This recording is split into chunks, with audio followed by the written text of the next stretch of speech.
दुनिया में कितनी भी मीठी आवाजें सुनती हो माँ, लेकिन वो पहला प्यारा बोल जो बच्चा बोलता है, उससे प्यारा मिठास वाला शब्द दुनिया में कोई नहीं होता। और जैसे ही उसने पहले अपने पिता को, पापा का नाम लिया, और तब जब माँ कहती है देखो तुम्हारा नाम बोला बच्चे ने, उसे भी लगता है कि जैसे दिल को चैन मिल गया।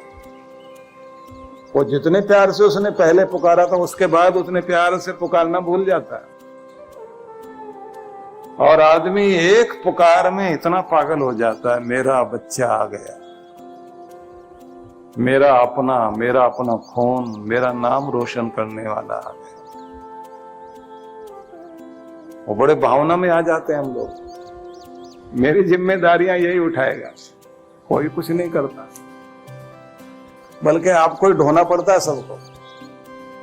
तो वो आवाज दे रहा था, मन मन में बोल रहा अंदर, भगवान बोलने की कुव्वत शक्ति दे और प्यारे बोल सुन भी सकूं। पार्वती माता ने फिर वैसी जिद की, शंकर भगवान ने फिर वैसे समझाया। ये दुनिया जैसी दिखाई देती है, पार्वती वैसी दुनिया नहीं है। ये तुमसे दुनिया की चीजें मांगते हैं, तुम्हारी तरफ चलने का रास्ता कोई नहीं मांगता।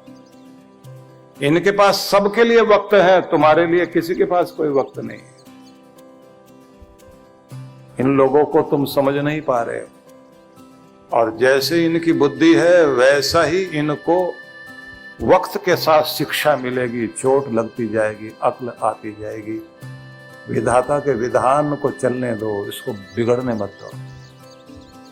पार्वती माता फिर जिद करती हैं, शंकर भगवान आखिर में तथास्तु बोलते हैं। और इस तरह लंबी कहानी आती है, और भी लोगों ने पता नहीं किस किस ने क्या क्या मांगा, लेकिन मैं तो सार बता रहा हूं आपको।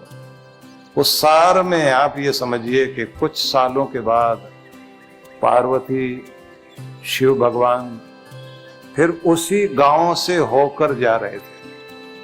अब जैसे उस गांव से जा रहे थे तो उन्होंने देखा एक आदमी, जहां महिलाएं तालाब के किनारे नहा रही थी, वहां छिप के खड़ा हुआ उन्हें देख रहा है, भद्दे इशारे कर रहा है, और फिर उसे पकड़कर पीटा जा रहा है। और इधर पार्वती माता देख रही है और शिवजी भगवान से बोलती है, त्रिशूल उठाओ भगवान, अभी मारो इसको, ये आदमी बड़ा गंदा है। बोले ये वही है जिसने आंखें मांगी थी। अब ये भगवान के दर्शन नहीं कर रहा है, इसकी बुद्धि खराब है, इसको फ्री में चीजें मिली ना, अब इसका दुरुपयोग कर रहा है। थोड़ा आगे चले, एक आदमी भागता हुआ किसी के घर से कोई सामान उठाए, किसी को छेड़ता हुआ जाए, कुछ उल्टा काम करता जाए, उसे भी लोग पकड़ करके पीट रहे। पार्वती माता को पता लगा तो वो एकदम बोली, इसको भी दंडित करो भगवान। ये लोग सही मार्ग पर नहीं चलते, मेहनत करते नहीं, दूसरे का माल उठाते हैं, छीना झपटी करते हैं, छेड़खानी करते हैं, इनको सजा दो। शिव जी बोले ये वही है जिसने टांगे मांगी थी, जिसने कहा था ना कि रोज तीर्थ जाऊंगा, ये तीर्थ जा रहा है। आप देखो इसको, इसका तीर्थ समझ में आ गया। और इतने देर में उन्होंने आगे चलते हुए देखा कि एक आदमी छत पर खड़ा होकर सारे गांव को गालियां दे रहा है, शराब पी रहा है, खूब जोर जोर से चिल्ला रहा है। पार्वती माता बोली इस गांव में नहीं आना चाहिए, बड़े दुष्ट लोग यहाँ रहते हैं, लेकिन दो चार को तो दंडित करके जाओ आप। भगवान बोले ये वही गूंगा है जो जबान मांग रहा था ना, पूरे गांव को दुखी कर रखा है इसने। ये देखो कैसे खड़ा है, चारों तरफ गालियां दे रहा है। ये फ्री में इनको मिल गया ना। जिस आदमी के पास कुछ होता है और छिन जाए, उसको उसकी कद्र मालूम पड़ती है। आंख होते हुए आंख चली जाए, मालूम पड़ता है कि इसकी वैल्यू क्या है। धनी आदमी के हाथ से धन चला जाए, उसके बाद उसे पता लगता है उसकी वैल्यू क्या है। किसी रूपवान का रूप चला जाए, कुरूप हो जाए, तब उसको पता लगता है उसकी वैल्यू क्या थी। जिंदगी में जो कुछ मिला है छिन जाने के बाद हमें उसका पता लगता है, लेकिन जब इंसान को फ्री में चीजें मिलती हैं तो उसकी बुद्धि कैसी हो जाती है, एकदम बदल जाता है। और जब बदलता है तो उसका मतलब ये है कि थोड़े दिन तक की ही अच्छी चीजें रहती हैं, वक्त की मार फिर पड़ती है और फिर आके जमीन पर गिर जाता है। और ऊपर वाला जब मारता है ना चोट और गिर जाए आदमी, फिर दोबारा संभलने का मौका नहीं मिलता। इसलिए अपनी गलतियां हम करते चले जाते हैं, हमें अपने आप को संभालना चाहिए। शास्त्रों में इसलिए बार बार समझाया गया है, भद्रम कर्णेभिः शृणुयाम देवाः भद्रम पश्येमाक्षभिर्यजत्राः। ये वैदिक मंत्र है। कानों से अच्छा सुनने का अवसर मिले, आंखों से शुभ ही शुभ देखने का अवसर मिले। ये स्थिर अंग हमारे स्वस्थ और शक्तिवान अंग, इनके माध्यम से जितनी सेवा, जो भी सत्कार हम कर सकते हैं दुनिया में, वो अच्छा करते रहें। और जो देवताओं को जैसे आयु मिली, मतलब अमर हो गए, हम भी अपने कर्म के द्वारा इस दुनिया में अमर हो जाएं। शरीर भले ही मिट जाए, लेकिन दुनिया में हमारे कर्मों का नाम रहना चाहिए कि भगवान हमें ऐसी जिंदगी दे। ये मांगलिक पाठ है जिसको हमारे पंडित लोग सबके घरों में पाठ करते हुए बोलते हैं। स्वस्ति न इंद्रो वृद्धश्रवा स्वस्ति न पूषा विश्ववेदा स्वस्ति नस्तारक्षो। ये प्रार्थनाएं हैं, कल्याण करना है इंद्र, हे वरुण, हे देवताओं, सबका भला हो, सबका शुभ हो, और हम सब एक दूसरे का शुभ करने में अपनी ऊर्जा का प्रयोग करें। तो मैं आपसे निवेदन करना चाहता हूं कि हमारा जीवन कहीं भी किसी भी रूप में जागृत हो सके, इसकी बड़ी आवश्यकता है। तो जैसे मैंने आपसे बताया था कि वो व्यक्ति छत पर लेटा हुआ और कहानी सुन रहा, तो यहीं से शुरू किया था ना मैंने, तो वहीं आना है ना, जिससे आप लोगों को समझ में आए।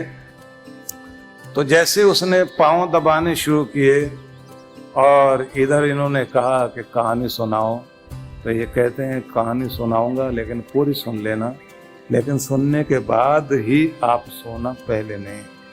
तो इन्होंने कहा कि एक राजा का सुंदर महल था, जिसमें राजा ने अपने महल के चारों तरफ ऐसी एक नहर बना रखी थी जिसमें पानी भरा रहता था। उस नहर के दूसरी साइड में किनारों पर बहुत सुंदर सुगंधित पौधे लगाए हुए थे, जिनमें सुंदर फूल खिले रहते थे।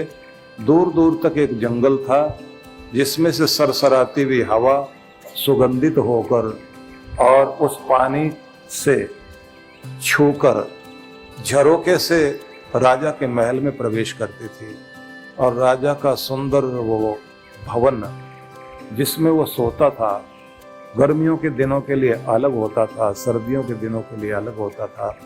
गर्मियों में जो उसका हवा महल बना हुआ था, जहाँ बैठता था वहाँ हवा भी बहुत लगती थी। और जो शयन कक्ष था उसमें चंदन का ही उसका पूरा पलंग था, जिसमें अलग तरह की खुशबू आती थी। और पीछे की तरफ जो पर्दे लगाए हुए थे उसमें खसखस लगाया हुआ था, उससे छूकर हवा जब अंदर आती थी तो नींद आदमी को और अच्छी आती थी। और आगे की तरफ से पानी के ऐसे फुव्वारे थे, उछलते रहते थे, उसमें से भी हवा आती थी। राजा इतने इतने काम करता था तो रात में चैन की नींद, सोने की इच्छा होती थी।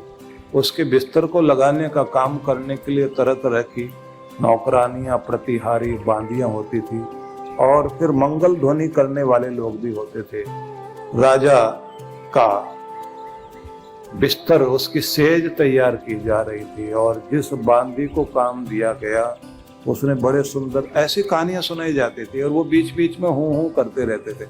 मैं तो बहुत छोटा करके बता रहा हूं आपको, नहीं तो उसमें वर्णन बड़ा अद्भुत किया जाता था कि आसमान में इस तरह से तारे धीरे धीरे जो है वो अपना तीखापन दिखा रहे हैं, रात गहरी होती जा रही है, पूरी दुनिया सो गई है, राजा को अभी नींद नहीं आ रही है, वो अभी टहल ही रहा है, और उसकी नौकरानी जो है उसकी सेज को तैयार कर रही है, और सेज तैयार करते करते उसे बाहर से आवाज़ सुनाई दे रही है। अभी तो राजा को आने में समय लगेगा। उसके मन में आया, एक बार इस सेज पर लेट के तो देखें, इसकी लेटने से यहाँ लगता कैसे है। जैसे वो लेटी, उसको पता भी नहीं लगा, उसे तो नींद आ गई बेचारी को। जैसे नींद आ गई और इधर महारानी व्यवस्था देखने के लिए अंदर पहुंची। जैसे उसने देखा कि मेरे से राजा के सेज पर ये काम करने वाली महिला लेटी हुई है, बहुत गुस्सा आया। गुस्से में आकर वो एकदम पांव पीटती हुई बाहर निकली। राजा को चीखते हुए बोले, आपकी सेज पर जाकर के ऐसे हिम्मत पड़ जाए किसी की लेट जाए।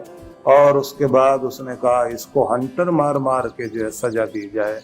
और जैसे लेटे लेटे उसके शरीर पर राजा ने कह दिया कि हंटर मारे जाएं। पूछा गया, कितनी देर हो गई इसको सोते हुए? बताया गया, जी अभी 15-17 मिनट ही हुए हैं। बोले 17 हंटर मारो इसको। हंटर लगा, वो बेचारी उठ के खड़ी हो गई। और हंटर मारने वाला कह रहा है, अब ले मजा सोने का। जिस सेज पर राजा रानी बैठ सकते हैं और सो सकते हैं, उस पर जाकर सोइए। ये सोने की जगह तुम्हारे लिए नहीं है।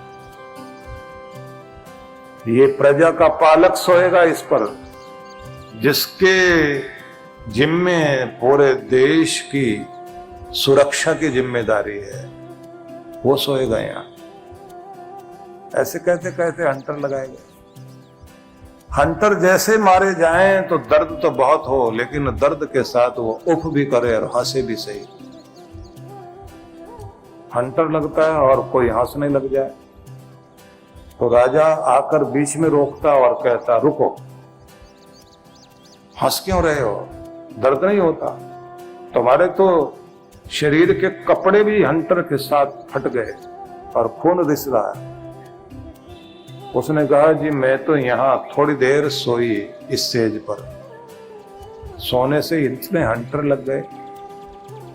जो यहाँ इतने समय तक सोते हैं उनको कितने हंटर लगते होंगे, मैं तो ये हिसाब लगा रहे हैं। इतनी ही तो गलती हुई, यहाँ लेट गए आके। अब बात ऐसी गहरी उसके अंदर लगी, क्योंकि जब वो मारने वाला ये बोलता जा रहा था, प्रजा पालक सोता है यहाँ, रक्षा करने वाला सोता है यहाँ, सबके कर्मों का हिसाब करता है जो राजा, वो सोता है यहाँ, तो सो गई। अब राजा सोच रहा है, मैं तो सबका हिसाब करता हूं, सबकी रक्षा की जिम्मेदारी मेरी है, मैं न्याय करने वाला इंसान हूं, मैं सबका माता पिता हूं, मैं दयालु भी कहलाता हूं। और छोटे से गुस्से में आकर मैंने इतनी बड़ी जोश में आके इसको हंटर मारने के लिए कह दिया। जाने अनजाने में कितनी गलतियां इंसान करता है, इन गलतियों के कारण वक्त जो है हंटर मारता है हर किसी को। आज इसको हंटर लगे, मेरी किस्मत में न जाने कितने हंटर लिखे होंगे। ऐसा सोचते सोचते उसके आंख में आंसू आ गए और वो काका सुनाते सुनाते पांव दबाते दबाते बोला, साहब जी, उसके बाद ये हुआ कि राजा सोया नहीं और महल छोड़ के निकल गया। उसने कहा, न जाने कितना अन्याय मेरे द्वारा हुआ है। वक्त चोट देता है सबको, लेकिन संभलने का मौका भी देता है सबको। जो वक्त पर संभल गया वो हंटर से बच गया, वो चोट से बच गया, वो दर्द से बच गया, उसने अपना जन्म सुधार लिया, वो फिर अगले जन्मों में रोएगा नहीं, पछताएगा नहीं। मैं अपना जन्म सुधारने के लिए जा रहा हूं, अब मेरा बेटा राजपाट संभालेगा, मैं तो परमात्मा का साम्राज्य लेने जा रहा हूं। और ऐसा कहकर वो निकल पड़ा, जंगल में जाकर तपस्या करने चला गया। और फिर उस काका ने बताया, साहब जी, ऐसा जागा वो आदमी, फिर कभी सोया नहीं, मतलब भगवान की भक्ति में जाके। वैसे तो रोज सोते हैं लोग, कि बस इस घटना ने राजा को जगा दिया और राजा तपस्वी बन गया, ऋषि बन गया, और उसके आशीर्वाद से उसका राज्य भी फलने फूलने लग गया, उसका कल्याण हो गया। कहानी सुनाते सुनाते उसने कहा, साहब जी सोते तो सब लोग हैं, सुलाने की चीजें बहुत हैं दुनिया में। ये धन भी आदमी का नशा है, ये भी सुला देता है, आदमी की अक्ल मारी जाती है। ये यौवन का नशा, ये भी आदमी को पागल बना देता है। सत्ता का नशा, वो तो और पागल बना देता है। दुनिया की सारी चीजें माया कहलाती है, जो आदमी को नशा पैदा कराती है, और अंदर से आदमी सो जाता है, बाहर से वो जागा हुआ दिखाई देता है। ये जो बाहर से जागे दिखाई देते हैं, ये अंदर से सोए हुए लोग हैं। ये किसी भी काम को करते हैं तो पूरा मन लगा के नहीं करते, आधा मन इधर है आधा मन उधर है। और जो अंदर से जाग जाया करते हैं, जो भी काम करेंगे पूरा मन लगा के करेंगे। जो अंदर से जाग जाते हैं वो भगवान की माला पकड़ेंगे या माल पकड़ेंगे, दोनों में उस मालिक को याद रखते हैं। और जो अंदर से जाग जाते हैं उनके अंदर शांति आती है और वो शांति बांटते हैं। और साहब जी, दुनिया में जगाने वाले महान पुरुष बहुत आए,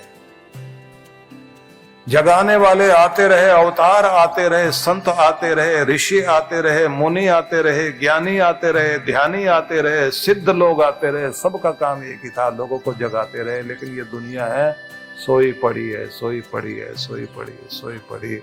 जागने के लिए लोग तैयार नहीं है। और जो जाग गया बस उसी की किस्मत जाग जाती है। जो जाग गया उसी के दरवाजे पर भगवान आशीर्वाद देने के लिए खड़ा मिलता है। जो जाग गया उसी के लिए दुनिया में सब कुछ है।